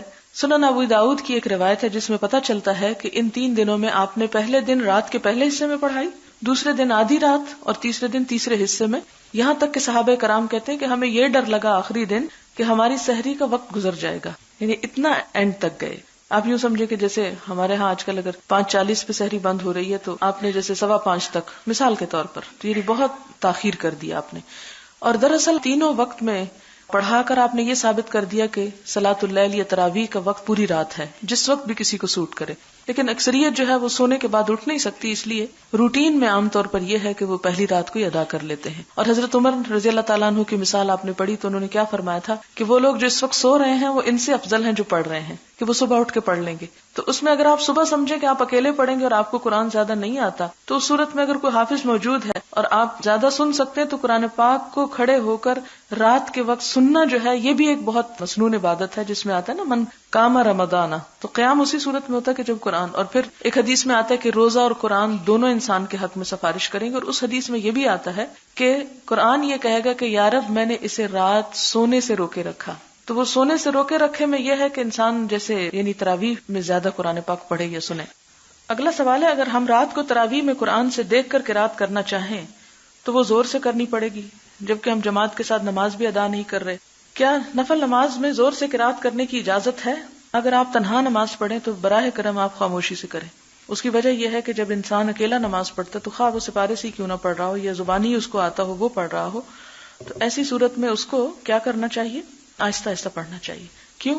اس لیے کہ آپ زور سے پڑھ کے سارے گھر کو گناہ گار کر رہے ہیں. اگر وہ بھی آپ کے ساتھ نماز پڑھ رہے ہیں پھر تو آپ ان کو بھی سنائیں، یا آپ اگر ذرا سا اونچا پڑھنا چاہتے تو الگ کمرے میں چلے جائیں. یہ نہ ہو کہ بچے آپ کے سو رہے ہیں، کوئی بیمار پڑا ہوا اور آپ تلاوت فرما رہے ہیں کہ میں بہت نیکی کا کام کر رہا ہوں. ایسا نہیں کرنا چاہیے. آپ حضور صلی اللہ علیہ وسلم کا طرز عمل کیا دیکھتے ہیں کہ حضرت عائشہ سوئی ہوئی ہوتی تھی اور آپ نفل پڑھ رہے ہوتے تھے اور بڑی طویل آپ کی قرات ہوتی، لیکن آپ کس طرح پڑھتے تھے؟ اتنا زور سے کہ وہ جاگ جائیں؟ نہیں، ان کو تو اتنا بھی ڈسٹرب نہیں کرتے تھے. صرف اتنا ہوتا تھا جب سجدہ کرنا ہوتا تھا تو آپ ہلکا سا ان کو ہلا دیتے، یعنی ان کے پاؤں میں غمزہ کا لفظ آتا نا، اور غمزہ کا مطلب ہوتا ہے اس طرح دبا دینا کہ دوسرے کو پتہ چل جائے، تو وہ اپنی ٹانگیں سمیٹ لیتی. ورنہ آپ یہ کہتے اچھا میں نماز پڑھ رہا ہوں اور تم سو رہی ہو، کیسی بدبخت ہو، اٹھو اور تم بھی میرے ساتھ پڑھو. تو ظاہر ہے کہ جو آپ صلی اللہ علیہ وسلم کی قوت اور صلاحیت اور منصب تھا وہ کسی اور کا نہیں تھا، تو اس لیے آپ نے ان کو نہیں کچھ بھی کہا اور ان کے آرام کا بھی خیال رکھا. تو ہمیں اپنی عبادت کرتے ہوئے دوسروں کو اذیت میں مبتلا کرنے سے بچنا چاہیے. اگلا سوال ہے، اگر ہم رات کو تراویح پڑھ لیں مگر وتر نماز چھوڑ دیں تو کیا سحری کے وقت خالی وتر نماز پڑھنا کافی ہوگی یا اس سے پہلے نفل نماز پڑھنی ضروری ہے؟ یہ آپ کی چوائس پہ ہے، دونوں میں سے جو چاہیں کریں. اس میں کوئی ایسی لائن نہیں کھینچی گئی کہ جی اگر آپ سویرے اٹھ رہے ہیں اور چونکہ رات کو تراویح پڑھ چکے ہیں اس لیے آپ نفل نہیں پڑھ سکتے. آپ پڑھ سکتے ہیں اگر آپ پڑھنا چاہیں، اور اگر آپ نہ پڑھنا چاہیں تو خالی وتر پڑھ لیں. اور اگر آپ نے سویرے اٹھ کے نفل پڑھنے ہی نہیں تو وتر کا تکلف کیوں کرتی ہیں آپ سویرے؟ آپ وتر بھی ساتھ پڑھیں. حضرت ابو ہریرہ کی روایت آپ پڑھ چکے ہیں کہ اوصانی خلیلی بثلاث، کہ میرے دوست محمد صلی اللہ علیہ وسلم نے مجھے 3 باتوں کی تلقین کی، اور ان میں سے ایک بات کیا تھی کہ میں وتر پڑھ لوں سونے سے پہلے، یعنی اگر تہجد پڑھنے کا ارادہ نہیں تو پہلے ہی پڑھ کے سو جاؤں. یہ بتائیے کیا تراویح میں قرآن سنتے وقت جب ثواب یا عذاب کی آیت آ جائے تو اسی طرح ثواب والی آیت میں ثواب کا لفظ سن کر سبحان اللہ اور عذاب والی آیت سن کر استغفر اللہ کہہ سکتے ہیں؟ جی ہاں کہہ سکتے ہیں. کچھ آیات کے جواب بھی ہیں مسنون، وہ آپ انشاءاللہ پڑھیں گے بھی کہ کس آیت کے پڑھنے پر کیا کہنا چاہیے. مثال کے طور پر ایک سورت ہے الاعلی، اس میں شروع میں آتا ہے سبح اسم ربک الاعلی، تو اس کا جواب ہے سبحان ربی الاعلی. تو وہ سب اگر اکٹھے بھی پڑھ لیں تو اس میں حرج نہیں ہے، پڑھا جا سکتا ہے اس کو. اسی طرح اگر کوئی درمیان میں دعا آ جائے تو کیا آمین کہہ سکتے ہیں؟ جی ہاں آمین کہہ سکتے ہیں. اگر رات کو 8 تراویح پڑھی جائے اور تہجد کے وقت 2 رکعت نفل اور 1 وتر پڑھ لیا جائے تو کیا آپ کی سنت کی پیروی ہو جائے گی، جس کے بارے میں حضرت عائشہ رضی اللہ تعالی عنہا نے فرمایا کہ آپ رمضان اور غیر رمضان قیام اللیل میں 11 رکعت پڑھتے تھے؟ جی ہاں، اگر آپ رات کو 8 پڑھ رہے ہیں اور صبح 3 وتر پڑھ رہے ہیں تو ہو جائے گی، یعنی صبح کی جو 3 رکعتیں ہوں گی وہ تینوں وتر شمار ہوں گی، جو آپ 2 سلام کے ساتھ بھی پڑھ سکتے ہیں. تراویح کی نماز جو نفل نماز ہے، نماز ظہر کے بعد پڑھ سکتے ہیں کیونکہ صبح کے وقت ہم اسکول جاتے ہیں. نہیں، یہ تراویح رات کی نماز ہے، اس لیے ظہر کے ساتھ نہیں. ظہر کے ساتھ آپ ویسے نفل پڑھ لیں کہ آپ کو رات کو موقع نہیں مل. مجھے یہ سمجھ نہیں آتی کہ صبح کے وقت اسکول آپ کا کس وقت لگتا ہے؟ کیا تہجد کے وقت لگتا ہے کہ آپ تراویح نہیں پڑھ سکتے؟ آئی ڈونٹ نو کہ ان کا مطلب کیا تھا. اس روز آپ نے بتایا تھا کہ تراویح اور تہجد اور قیام اللیل ایک ہی نماز کے 3 نام ہیں، تو کیا رات کی تراویح پڑھنے کے بعد جب ہم سحری کے وقت سو کر اٹھیں اور کچھ نوافل کا اہتمام کرنا چاہیں، جیسے کہ اس روز آپ نے کہا تھا کہ تراویح کے باوجود سحری سے پہلے کچھ نفل پڑھ سکتے ہیں، تو پوچھنا یہ ہے کہ ان نوافل کی ہم دل میں جو نیت کرتے ہیں وہ کیا ہوگی؟ نوافل ہی کی ہوگی. کیا تہجد کی نیت کریں گے؟ تہجد کی بھی جب آپ نیت کرتے ہیں تو نوافل ہی کی کرتے ہیں. یہ ساری نماز جو ہے ایک نفل نماز ہے، فرض نہیں ہے. پھر عام نفل جو ہم پڑھتے ہیں اس کی نیت کیا کریں گے؟ تو اس کی بھی نفل کی نیت کریں گے. وہ تو ڈیپینڈ کرتا ہے کہ آپ پڑھ کس وقت رہے ہیں، اصل چیز تو نیت ہے. کیا تراویح میں قیام کے لیے تلاوت قرآن کا کیسٹ لگا کر بھی سننے کا اہتمام ہو سکتا ہے؟ نہیں، یہ نہیں ہو سکتا. سوال ہے کہ نماز تراویح کے بعد وتر نماز میں دعائیں مانگنے کے بعد بھی لوگوں کا مطالبہ ہوتا ہے کہ آپ اردو میں دعائیں کرائیں، یعنی نماز کے اندر تو اردو میں کوئی دعا نہیں ہو سکتی. اگر بعد میں میرا خیال ہے کہ ہمیں اس طرح کی بدعات کو اشاعت نہیں کرنا چاہیے کہ باقاعدہ ہر نماز کے بعد ہم دعائیں مانگنا شروع کر دیں. ہر شخص اپنی اپنی انفرادی مانگ لے، اس لیے کہ یہی اتنا ہی کافی ہے جو نماز کے اندر مانگ لیا، اسی میں خشوع و خضوع اختیار کریں. کبھی کبھار کرنے میں حرج نہیں، لیکن اس کو عادت نہیں بننا چاہیے. تراویح اگر قرآن پاک سے دیکھ کر پڑھا رہے ہوں اور امام خاتون بائیں جانب کھڑی ہوں اور مقتدی تمام ان کی دائیں جانب، کیونکہ پڑھانے کے بعد قرآن کو سامنے کس طرح رکھیں؟ سامنے چھوٹا سا سٹول رکھ لیں. تو کیا اس طرح تراویح ہو جائے گی؟ اگر نہیں تو جو پڑھ چکے ہوں ان کا کیا معاملہ ہوگا؟ کوئی معاملہ نہیں، ٹھیک ہے جو ہو گیا. اگر کوئی تراویح میں 1 رکعت پڑھ کر بھولے سے تشہد پڑھ کر سلام پھیر لے تو پھر وہ دوبارہ 1 رکعت پڑھ کر سجدہ سہو کر لے تو نماز ہو جائے گی، یا دوبارہ 2 رکعتیں پڑھے؟ نہیں، وہ دوبارہ 1 پڑھ کے سجدہ سہو کر لے، دوبارہ سے پوری پڑھنے کی نہیں ضرورت. میں نے تراویح کے بعد لوگوں کو بیٹھ کر نفل نماز پڑھتے دیکھا اور کتاب الصلاۃ میں حدیث پڑھی کہ آپ صلی اللہ علیہ وسلم بیٹھ کر کبھی کبھار 2 نفل پڑھتے تھے. بات یہ کہ یہ حضور صلی اللہ علیہ وسلم کا خاصہ ہے، اور آپ نے ہمیں جو حکم دیا وہ کیا ہے؟ اجعلوا آخر صلاتکم وترا، کہ اپنی آخری نماز وتر بناؤ. کئی ایسی مثالیں ملتی ہیں کہ جس میں آپ نے اپنے لیے ایک خاص طرز عمل اختیار کیا لیکن صحابہ کرام کو دوسرے چیز کی حکم دیا. تراویح میں حافظہ قرآن سنا رہی تو دوسری لڑکی پارا دیکھ کر جہاں سے حافظہ بھول جائے اسے بتا سکتی ہے، جبکہ دوسری حافظہ لڑکی میسر نہ ہو. تو یہ بات اس لیے پوچھ رہی ہوں کہ ہمارے پاس ایک حافظہ لڑکی ہے جو قرآن سناتی ہے مگر بڑی کمزوری کی وجہ سے بھول جاتی ہے. ہم نے جو آپ سے سنا کہ دیکھ کے پڑھ سکتے ہیں، تو ہم نے ایک دوسری لڑکی کو پارا دیا کہ تم حافظہ کو یاد کرا دینا، تو لوگوں نے اعتراض کیا. اس میں اب یہ ہے کہ غلط پڑھنے سے بہتر ہے کہ کوئی اس طرح نماز کے اندر سے بتا دے، لیکن یہ کہ اگر لوگوں کی اس پہ تسلی نہیں تو پھر آپ چھوڑ دیں، کیونکہ فتنہ برپا کرنا جو ہے وہ اس سے بھی غلط بات ہے. کہ اگر لوگوں کو پریشانی ہو رہی ہے اور وہ سمجھتے ہیں کہ اس طرح ان کی نماز فاسد ہو رہی ہے تو بے سمجھ لوگوں کے ساتھ ایسا معاملہ نہ کیا جائے. میری بیٹی کے 2 بچے ہیں، ایک دن اس نے 6:45 تراویح شروع کی. بچوں کی وجہ سے وقفے آتے رہتا کہ صبح 3 بجے نماز مکمل ہوئی، ساری رات ہی نماز میں رہی. اس میں کوئی حرج تو نہیں، اس میں تو بہت ثواب ہے کہ پھر بھی ہمت نہیں ہاری اس نے. کیا بغیر وجہ بھی وقفہ دیا جا سکتا ہے؟ اگر آپ تھک گئے، نیند آ رہی ہے تو آپ بے شک سو جائیں. آپ نے دیکھا حضرت عمر رضی اللہ تعالیٰ نے جب تراویح قائم کی تھی تو انہوں نے باقاعدہ اس کو اسٹیبلش کیا اس کام کو، اور اس کے بعد فرمایا کہ جو اس وقت سو رہے ہیں وہ زیادہ بہتر ہیں ان سے جو پڑھ رہے ہیں، کہ وہ صبح اٹھ کے پڑھیں گے. تو دونوں طرح آپ پڑھ سکتے ہیں. نماز تراویح میں دوسری رکعت میں وضو ٹوٹ گیا، بعد وضو نئے سرے سے نماز شروع کی، کیا پچھلی نماز تراویح میں جو قرآن پڑھا گیا وہ پھر دوبارہ پڑھے؟ نہیں، ضروری نہیں ہے، آگے پڑھ لیں، کیونکہ جتنی دیر آپ نے پڑھا اتنی دیر تو آپ باوضو ہی تھے. اگلا سوال ہے کیا تراویح کی جگہ قضا نماز کی نیت کی جا سکتی ہے، یعنی قضاء عمری یا اشراق کے نوافل ہوں یا تہجد کے؟ اس میں آپ کو پہلے بھی بارہا میں بتا چکی ہوں کہ اگر بالکل انگنت اور غفلت کے زمانے کی نمازیں ہیں تو توبہ استغفار کافی، لیکن اگر ریسنٹلی کوئی آپ کی نماز چھٹی ہے یا آپ کو کچھ شک ہے تو ان کے لیے آپ نفل کے پیچھے فرض کی نیت کر سکتے ہیں۔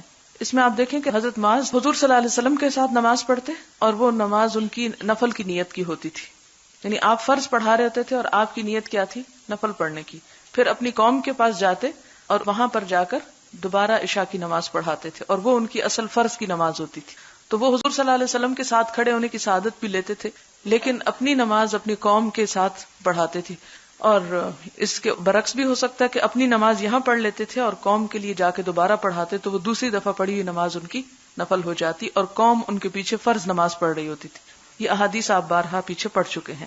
تو اس سے یہ پتہ چلتا ہے کہ اگر امام فرض کی نیت کر کے کھڑا ہے اور آپ فرض پڑھ چکے ہیں گھر سے تو آپ دوبارہ پڑھ لیجئے اور آپ کی وہ نماز نفل ہو جائے گی۔ اسی طرح کہ امام تراویح شروع کر چکا ہے، آپ آتے ہیں، آپ اس کے ساتھ فرض کی نیت کر کے جب وہ سلام پھیرے گا تو آپ کھڑے ہو کر اپنی 2 رکعتیں باقی مکمل کر لیں گے۔ اگر ہم اپنے کمرے میں بیٹھ کر عبادت میں مصروف ہیں اور لیلۃ القدر کی تلاش میں ہیں تو جب لیلۃ القدر کی رات آ گئی تو ہم کو کیسے پتہ چلے گا کہ یہی ٹائم لیلۃ القدر کا ہے؟ کیونکہ سردی کی وجہ سے ہم اپنے کمرے میں بیٹھ کر عبادت کر رہے ہیں۔ لیلۃ القدر تلاش کرنے کا مطلب یہی ہے کہ آپ اس میں جاگنے کی کوشش کریں۔ اس کا یہ نہیں مطلب کہ آپ سڑکوں بازاروں میں گھومیں اور کہیں وہ کھوئی ہوئی آپ کے ہاتھ میں آ جائے گی۔ تلاش کا مطلب یہ کہ اہتمام کریں ان راتوں کا۔ آخری عشرے میں جن خواتین کو پیریڈز آتے ہوں وہ کس طرح عبادت کریں؟ جیسے حضرت عائشہ نے حج پر کی تھی، صرف نماز نہیں پڑھی تھی، باقی ذکر اذکار جاری تھا۔ آپ ذکر کر سکتے ہیں، ایسی مجلسوں میں شریک ہو سکتے ہیں جہاں قرآن کا درس وغیرہ ہو رہا ہو، تو وہ بھی ایک عبادت ہے۔ نوافل کے اپنا ثواب ہے، اجر ہے، لیکن آپ کو معلوم ہے کہ ایک حدیث میں آتا ہے کہ رات کے ایک حصے میں علم کا حاصل کرنا ایسا ہے گویا ساری رات قیام کرنا۔ تو نوافل کے ساتھ رات کو جب کچھ نہ کچھ سیکھا سکھایا جاتا ہے تو بہت ہی باعث اجر اور ثواب ہے۔ بعض لوگوں کا کہنا ہے کہ شب قدر کی رات درخت اور پہاڑ وغیرہ سجدہ کرتے ہیں۔ جناب وہ تو ہمیشہ ہی کیے رکھتے ہیں، والنجم والشجر، لہٰذا اس دن کوئی اسپیشل سجدہ نہیں ہوتا، اور کہتے ہیں کہ پانی دودھ میں بدل جاتا ہے، یہ بھی خیال ہے لوگوں کا، اور اس وقت ہر دعا قبول ہوتی ہے۔ ہاں دعا ضرور قبول ہوتی ہے، اور وہ پانی یعنی دودھ پینے سے ہر بیماری کی شفا ہوتی ہے، یہ تو مجھے معلوم نہیں۔ اس مخصوص وقت میں بہت زیادہ چاندنی ہوتی ہے جو ہر انسان برداشت نہیں کر سکتا، یعنی ڈر جاتا ہے، کیا یہ صحیح ہے؟ جی ہاں، کچھ خاص روشنی تو ہو سکتی ہے جو کسی انسان کو نظر ہے، کیونکہ فرشتے بہت اترتے ہیں نا اس رات۔ قرآن پاک میں بھی آتا ہے تنزل الملائکۃ والروح فیہا باذن ربہم، تو جبریل امین بھی اترتے ہیں، فرشتوں کے پرے اترتے ہیں۔ جب بہت فرشتے کہیں اترتے ہیں، کیونکہ نوری مخلوق ہے نا، نور سے ہے، تو ہو سکتا ہے کہ ان کے وجود کی وجہ سے یا کسی اور خاص وجہ سے روشنی کا وجود بہرحال سنا اور پایا گیا ہے، اس لیے اس حد تک تو درست ہے، لیکن اس کا دورانیہ کتنا ہوتا ہے یہ مجھے کوئی تجربہ نہیں، اس لیے میں نہیں بتا سکتی۔ سوال ہے کہ جیسے تمام ممالک میں رمضان مختلف دنوں میں شروع ہوتا ہے، تو کیا ہر علاقے کے لوگ اپنے رمضان کے آخری عشرے کی طاق راتوں میں لیلۃ القدر کے لیے عبادت کریں؟ مثلا سعودیہ میں روزہ ایک دن پہلے رکھا کر پاکستان میں بعد میں۔ جی ہاں، ہر شخص مکلف ہے اپنے ہی اس کے اعتبار سے، اور ویسے بھی آپ دیکھیں کہ جب دن ہوتا ہے تو پوری زمین پہ دن نہیں ہوتا، کچھ علاقوں میں رات بھی ہوتی ہے۔ اس کی مثال ایسے ہی ہے کہ جیسے سورج نکلتا ہے تو ایک مخصوص حصے پہ روشنی آتی ہے، ٹھیک ہے، جب ایک مخصوص حصے پہ روشنی آتی تو وہ اس کا دن کہلاتی ہے۔ اسی طرح اس چاند کے اعتبار سے جس طرح ہمیں پابند کیا گیا، تو ہو سکتا ہے کہ چاند جب ایک خاص اینگل پہ یا وہ دن آتا ہو تو ایک مخصوص حصے پہ وہ ان کی لیلۃ القدر وہاں پر شمار ہو رہی ہو، یہ اللہ ہی بہتر جانتا ہے۔ ہمیں جس چیز کے لیے کہا گیا وہ یہ جو اصول اور ضابطے بتا دیے گئے اس کو سامنے رکھ کر یکسوئی کے ساتھ عبادت کریں، کیونکہ اگر ہم ان چیزوں میں پڑ گئے تو کسی ایک دن بھی ہم یکسوئی اختیار نہیں کر سکیں گے۔ اور پھر آپ دیکھیں کہ آخری 10 دنوں میں اسے ڈھونڈنے کی بات ہے، اس کے لیے پھر وہ بات بھی درست نہیں کہ صرف 27ویں کی رات کو عبادت کر کے انسان سمجھے کہ میں نے فرض ادا کر دیا۔ اس میں آپ دیکھیں کہ ایک روایت میں 21ویں کی بات آتی ہے جس میں آپ صلی اللہ علیہ وسلم نے وہ خواب دیکھا تھا اور وہ بارش اور مٹی اور کیچڑ کی بات۔ ایک خاتون نے مسئلہ لکھا ہے، میں نے ایک محفل میں دین میں وسعت اور نرمی کی مثال دیتے ہوئے حدیث نمبر 516 اور 17 سنائی، تو ایک ہمسائی نے اپنا یہی مسئلہ مجھ سے پوچھا کہ ہم سے بھی کچھ سال پہلے یہ غلطی ہو گئی تھی۔ میں نے میاں سے کہا بھی کہ روزہ خراب ہو جائے گا، دوسری طرف مجھے یہ ڈر تھا کہ میاں کا حکم ہے جس پر انکار سے اللہ ناراض ہو جائے گا۔ یہ بہت بڑی غلط فہمی ہے کہ ہمیں یہ فرق نہیں پتا چلتا کہ میاں کے حکم کی لمٹ کہاں ہے اور اللہ تعالیٰ کے حکم کی اہمیت کتنی ہے۔ ایک اصول یاد رکھیں کہ کسی مخلوق کی اطاعت نہیں کی جائے گی خالق کی نافرمانی میں۔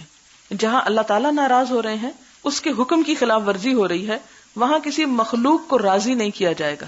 اگر انسان اللہ تعالیٰ کو ناراض کر کے مخلوق کو راضی کرنے کے پیچھے چل پڑے گا تو اللہ تعالیٰ اسے اسی مخلوق کے حوالے کر دیں گے پھر. اور مخلوق کا حال کیا ہے؟ آپ جتنا جس کے ساتھ چاہیں احسان کر لیں، کوئی آپ سے راضی نہیں ہو سکتا. لہٰذا اسی لیے ہمیں کہا گیا کہ بندوں سے توقع ہی نہ رکھو، توقع صرف اس ذات سے رکھو. اب یہاں پر آپ دیکھیں کہ اس خاتون کو یہ سوچنا کہ فرض اس لیے چھوڑا جا رہا ہے کہ شوہر ناراض ہوگا، نفلی روزہ تو چھوڑا جا سکتا ہے اور اس کی اجازت سے ہی رکھا جائے گا، لیکن فرض میں خواہ شوہر ناراض بھی ہو تو بھی ریزسٹ کرنا چاہیے. بہرحال اب انہیں معلوم ہوا تو بہت پریشان ہے کہ اس کا کفارہ کیا ہوگا. اب آپ اندازہ کریں اس ہماری جہالت کا کہ فرض توڑ دیے جاتے ہیں، بے حرمتی ان کی ہوتی ہے، اور یہ بھی خبر نہیں ہوتی کہ اس کا آپ ازالہ کیا کریں. مطلب یہ جہالت پر جہالت، ظلمات بعضها فوق بعض، ایک اندھیرے پہ دوسرا اندھیرا. پہلے یہ اندھیرا کہ نہیں پتا کہ شوہر کی حد کیا ہے، دوسرا اندھیرا یہ کہ نہیں پتا کہ اگر کوئی ایسی چیز ہو گئی تو اس کے بعد اب خدا سے معافی مانگنے کا طریقہ کیا ہے. تو اللہ تعالیٰ نے یہ دین مذاق کے طور پہ نہیں بھیجا، یہ تفریح کے طور پہ نہیں بھیجا کہ اگر کسی کا دل چاہے خوشی منائے تو اس کو پڑھ لے اور عمل کر لے، اور جس کا نہیں دل چاہتا وہ اس کو پیٹ پیچھے پھینک کے آرام کی نیند سوئے. نہیں، میری اور آپ کی ذمہ داری بنتی ہے کہ جو امانت ہمارے اوپر آئی ہے اس کو ہم دوسروں تک پہنچائیں. تو اللہ جزائے خیر دے اس بہن کو کہ جس نے بتا دی یہ بات، کیونکہ عموماً یہ ہوتا ہے کہ ہمارے ہاں اس طرح کے مسائل شرم کے مارے اور حیا کے پردوں میں لپیٹ کے بیان ہی نہیں ہوتے. لہٰذا حرام کے ساتھ زندگی بسر ہو رہی ہے، حلال کے ساتھ صرف دنیا کے ڈر اور خوف سے ہم اس کی پرواہ نہیں کرتے اور اپنے آپ کو بھی ایک مسلسل ایک جہنم میں ڈالے رکھتے ہیں. کیونکہ جب ضمیر کی ملامت ہوتی رہتی ہے تو وہ ایک عجیب کرب اور تکلیف ہوتی ہے. تو ان مسائل کو جو خصوصاً خواتین سے متعلق ہے اور حرام اور حلال سے تعلق رکھتے ہیں، آپ کا فرض بنتا ہے کہ آپ بہت مہذب باحیا طریقے سے ان باتوں کو دوسروں تک کنوے کر دیں. بہرحال اب یہ کہتی ہیں کہ انہیں معلوم ہو تو بہت پریشان ہے کہ اس کا کفارہ کیا ہوگا، کیونکہ وہ کہتی ہیں کہ میاں روزے تو رکھ نہیں سکتے اور صدقے کے لیے بھی ان کے حالات یہ ہیں کہ قرض پر گزارا کر رہے ہیں. ان کا خیال ہے کہ شاید اسی گناہ کی وجہ سے حالات یہاں تک پہنچ گئے ہیں. اب ان کا کفارہ کیا ہے؟ کیا دونوں میاں بیوی کفارہ دیں گے؟ اس میں کہ بیسیکلی تو میاں پر ہی کفارہ آتا ہے کیونکہ انیشیٹو اس کی طرف سے تھا.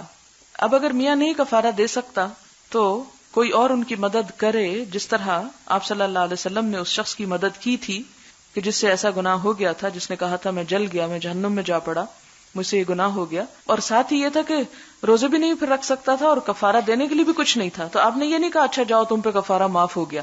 اگر یہ کر دیا جائے تو پھر تو ایسے جرائم کا راستہ کھل جائے کہ جی ہمارے پاس تو ہے کچھ نہیں، اس لیے ہمیں تو کفارہ نہیں دینا، اس لیے چلو جب چاہو غلطی کر لو، اللہ غفور رحیم. نہیں، آپ نے کیا کیا؟ دوسروں کے ذریعے اس سے کفارہ دلوایا، کیونکہ اسے احساس پیدا ہو کہ یہ کام نہیں کرنا تھا. پھر آپ دیکھیں کہ اس کی کنڈیشن چونکہ بہت ہی خراب تھی، اس لیے آخر کار آپ نے اس کو یہ اجازت دی کہ وہ اس کو بھی استعمال کر سکتا ہے.